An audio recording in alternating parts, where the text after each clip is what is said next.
This is called New Year's Eve.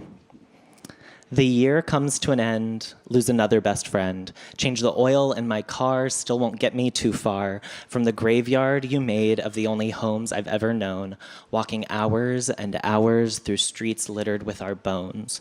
Memories of times my mind didn't feel this dark, memories of times when I found relief in the spark of a young love that worshipped on his knees at my feet, the spell he casted that made his poison taste sugary sweet. I got too many blessings to count on two hands alone, but none I can't forget at the ring of my phone.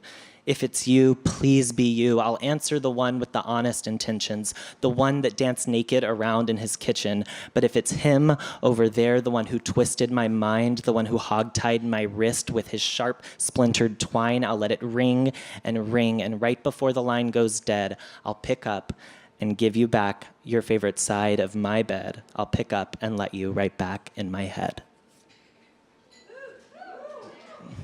Thanks. This is called A Love Poem for My Valentine. I love the way my freckles look after hours in the sun. I love the way my asthma got me out of every end of school year mile run. I love the way my face flashes a smile right before a big cry. I love the way I can't even imagine what it's like to be shy. I love the way my brain reminds me of you all the time. I love the way I'll stay in bed long after the alarm goes off at 9. I love the way people look at me in the grocery store when I wear my shortest shirts. I love the way the pain you caused makes everything else seem not to hurt. I love the way my dad never asks me about what I do or don't believe. I love the way I don't know how to live without my heart upon my sleeve. I love the way it feels to get in bed after a long drive. I love the way I don't care if I live or if I die.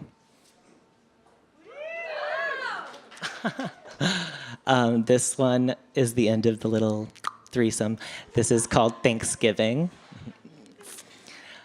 Today, I am thankful for living in New York, for loving myself more than I hate myself, for the forgotten feeling between hungry and full, for knowing that one day that thing will get done, so it's okay if I don't work on it tonight, for the way I feel when I listen to a song that feels like a best friend, for all the good parts of being single, like skipping showers when you are too tired, or getting to watch whatever you want while you fall asleep, or not being scared that any minute someone could ruin your entire life.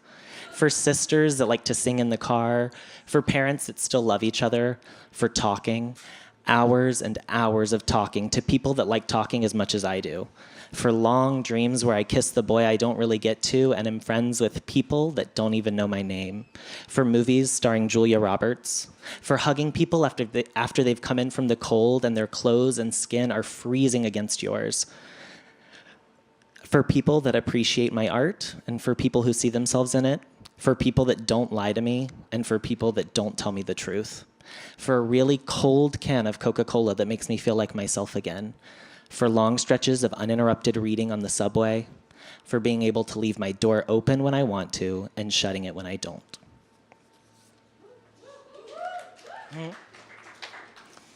And this one's kind of on its own. It's called Slobber. Yesterday was 2 years since we kissed for the last time. On the train platform at Penn Station at 7 in the morning, sobbing, heaving masses of tears and snot and slobber. When time finally pulled our bodies apart, I got on the train. I sat down, still crying, next to a black woman. She was probably in her 60s. She was soft and warm and told me she was going to see her grandkids in Charlotte. She told me that if I needed, I could lay my head against her arm and fall asleep. I needed to, but I didn't. Thank you. So sweet, so sweet. Thank you so much. And so a little bit about my zine. I wanted to release a collection, and so I was like, let me look through some of my poems, and I write a lot in my phone, in my notes app, like we all do, just jot stuff down.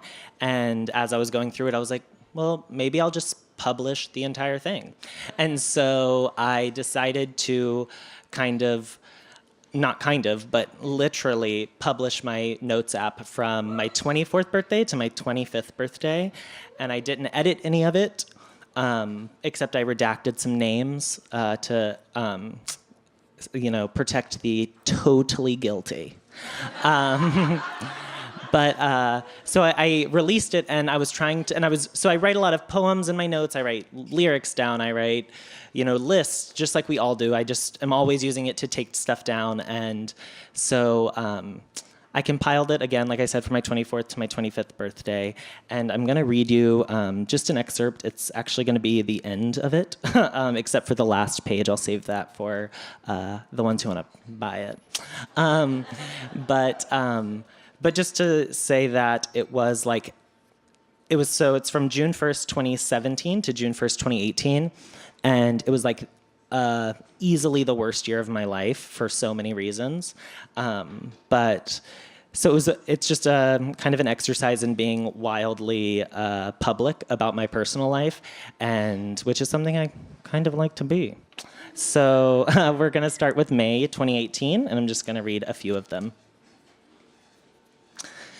For reference, I moved back to New York May 1st, 2018, just to get us there for a second.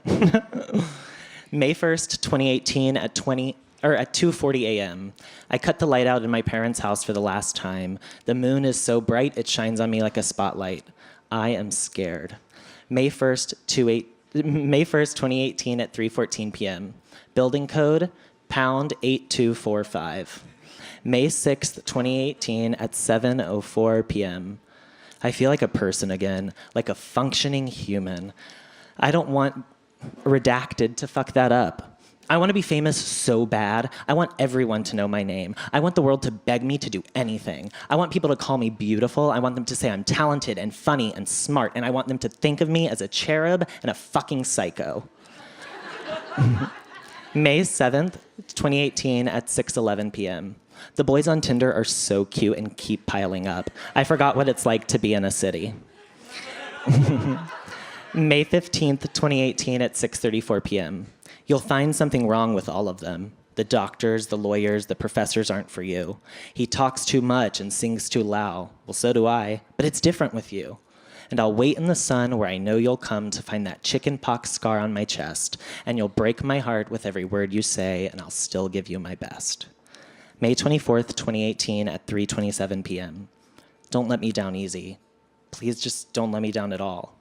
May 30th, 2018 at 12:45 a.m. What will it take for me to realize we aren't the exception, we are the rule? June 2018. June 1st, 2018 at 1 a.m. My 25th birthday, 1 a.m. I'm on the way home from a delicious dinner Isaac made. I'm thinking about redacted. Will I always be thinking about him? I will always be thinking about him. I am sad, but content. I can see the future for the first time in a while. My tears are just a symbol of the time I have lost and the time I have left. I will not die. I will never die.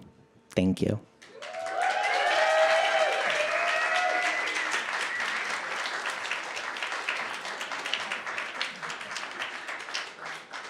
Also, I do artwork, and I'm selling some prints over on this table here if you want to purchase some. Again, thank you so much to Welcome and Jess and Halsey. I had so much fun. Thank you.